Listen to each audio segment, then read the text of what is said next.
সকাল সকাল আমার বাড়ির সামনে এত মেয়েদের ভিড় কেন বলো তো? হাই, আমি রুমানা।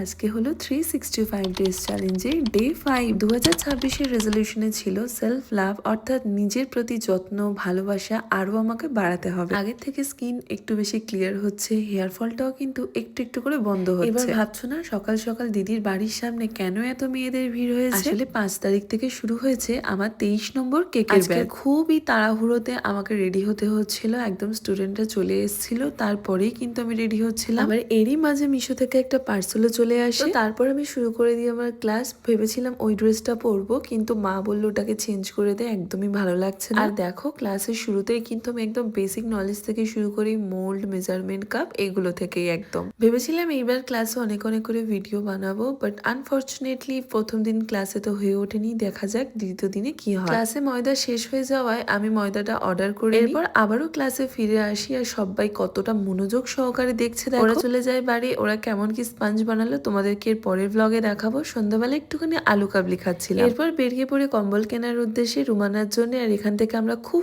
সুন্দর, এবং এই কম্বলটার কিন্তু দাম অনেকটা কম ছিল, মাত্র 700। জানি না লাভ করেছে কি লস করেছি, তবে আমার কিন্তু বেশ ভালো লেগেছে। এরপর আমার দিদির ছেলের বায়না, ও পকোড়া খাবে, তো ওকে আমি পকোড়া কিনে দিই। ওই ছোট ছোট পকোড়া গুলোই খাবে, ওর এতটা ভালো লাগে। আরো পকোড়া খাবে বলছিল, আমি ওকে বারণ করলাম যে অন্য কিছু খা। তো এরপরে ওকে মোমো কিনে দিয়ে, আবার কিছুদিন আগে এরকম ভাবে একসাথে অনেক করে পকোড়া খাওয়ার ফলে ওর প্রচুর পরিমাণে শরীরটা খারাপ হয়ে গেছিল, কিন্তু কি আর করব, তাও ওকে খাবারগুলো কিনে দিলাম। আমরা বড়রাই তো বুঝি না, আমরা তো উল্টো পাল্টা খেয়ে নিই, আর ওরা তো বাচ্চা। মোমোর স্টাফিং গুলো আমাকে খেতে দেয়, আর যে ময়দার যে ব্যাপারটা থাকে ওটা ও নিজে খাচ্ছিল। মানে ভাবতে পারছো, মানে রসগোল্লা খাবে না, কিন্তু রসগোল্লার রসটা খাবে। এরপর আবার একটা অর্ডার করে নিই চিকেন লেগ পিস, এটাও কিন্তু খেতে ওয়াও ছিল। কয়দিন রাত্রেবেলা করে আমার খাওয়া হচ্ছে না, এটা মাথায় রাখতে হবে। তো আজকের ব্লগটা এতটা, দেখা হবে নতুন কোনো ভিডিওতে।